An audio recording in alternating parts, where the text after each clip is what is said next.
Assalamualaikum warahmatullahi wabarakatuh. Nama saya Nur Khoiriyah dari Fakultas Desain dan Seni Kreatif jurusan Desain Komunikasi Visual. Di sini saya akan mempresentasikan bagaimana bahasa Indonesia sebagai penghala ilmu pengetahuan. Mulai dari makalah ini membahas potensi strategis bahasa Indonesia sebagai alat utama penyebaran ilmu pengetahuan di tengah arus globalisasi. Beberapa tantangan yang dihadapi adalah dominasi bahasa asing dalam publikasi ilmiah, keterbatasan kosakata ilmiah bahasa Indonesia, serta rendahnya kepercayaan pengguna terhadap kekuatan bahasa nasional. Solusi yang ditawarkan meliputi perencanaan bahasa yang sistematis, penggunaan istilah ilmiah, peningkatan literasi akademik, dan pembiasaan pengguna bahasa Indonesia dalam pendidikan dan publikasi. Untuk latar belakang sendiri, bahasa Indonesia merupakan bahasa resmi yang memiliki peran strategis dalam kehidupan berbangsa dan bernegara, termasuk dalam dunia ilmu pengetahuan. Namun, dalam praktiknya, posisi bahasa Indonesia kerap tergeser oleh dominasi bahasa asing, khususnya dalam publikasi dan forum ilmiah. Oleh karena itu, pentingnya untuk menggali lebih dalam mengenai peran dan potensi bahasa Indonesia dalam mendukung pengembangan ilmu pengetahuan. Untuk rumusan masalahnya sendiri itu terbagi menjadi 3. Yang pertama ialah bagaimana peran bahasa Indonesia dalam penyebaran ilmu pengetahuan. Yang kedua, apa saja tantangan bahasa Indonesia di dunia ilmiah. Dan yang ketiga, bagaimana upaya yang dapat dilakukan untuk menjadi bahasa Indonesia sebagai bahasa ilmu global.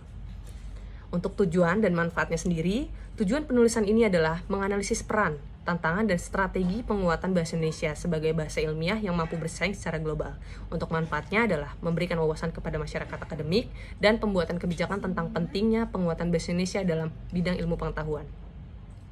Bahasa dan ilmu pengetahuan. Bahasa merupakan sarana utama dalam proses berpikir, pembelajaran, serta penyampaian ilmu pengetahuan. Menurut Krida Laksana, pada tahun 1985, bahasa adalah sistem bunyi yang digunakan manusia untuk berkomunikasi, sedangkan menurut Halliday, pada tahun 1994, menambahkan bahwa bahasa merupakan sistem semiotik sosial yang mencerminkan nilai dan budaya masyarakatnya. Bahasa Indonesia di ranah akademik memiliki dasar hukum yang kuat sebagai bahasa negara pada Undang-Undang Dasar 1945 pasal 36.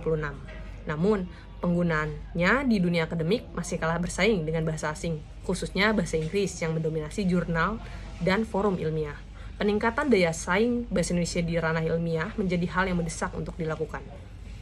Untuk pembentukan istilah ilmiah ini, bahasa ilmiah membutuhkan kosakata yang kaya dan relevan. Upaya pembentukan istilah dapat dilakukan melalui 3. Yang pertama ialah terjemahan istilah asing secara tepat. Yang kedua, menciptakan istilah baru sesuai kaidah bahasa Indonesia. Yang ketiga adalah adaptasi istilah asing dengan penyesuaian ejaan.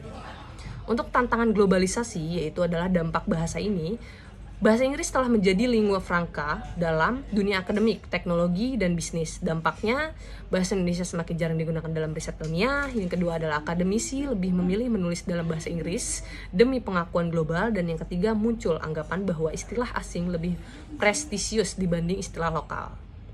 Untuk strategi penguatan bahasa Indonesia, yaitu ada 5 tahapannya. Untuk strateginya sendiri, yaitu yang pertama adalah kebijakan pemerintah mendukung jurnal dan forum ilmiah berbahasa Indonesia yang berkualitas tinggi. Yang kedua ialah pengembangan istilah, kolaborasi multidisipliner untuk membentuk istilah ilmiah yang sesuai konteks. Yang ketiga, media ilmiah populer, mendorong produksi konten ilmiah dalam bahasa Indonesia agar menjangkau masyarakat luas. Yang keempat adalah budaya literasi, membangun budaya baca dan tulis ilmiah dalam bahasa Indonesia di berbagai sektor. Yang kelima, pendidikan, pelatihan guru dan dosen dalam menyampaikan materi ilmiah dalam bahasa Indonesia. Kesimpulannya adalah bahasa Indonesia memiliki potensi besar sebagai sarana penghala ilmu pengetahuan baik secara nasional maupun internasional. Namun, untuk mewujudkannya dibutuhkan dukungan kebijakan, pengembangan istilah ilmiah, serta peningkatan budaya literasi yang berkelanjutan. Dengan strategi yang tepat, bahasa Indonesia dapat menjadi bahasa ilmiah yang kompetitif di era global. Terima kasih. Assalamualaikum warahmatullahi wabarakatuh.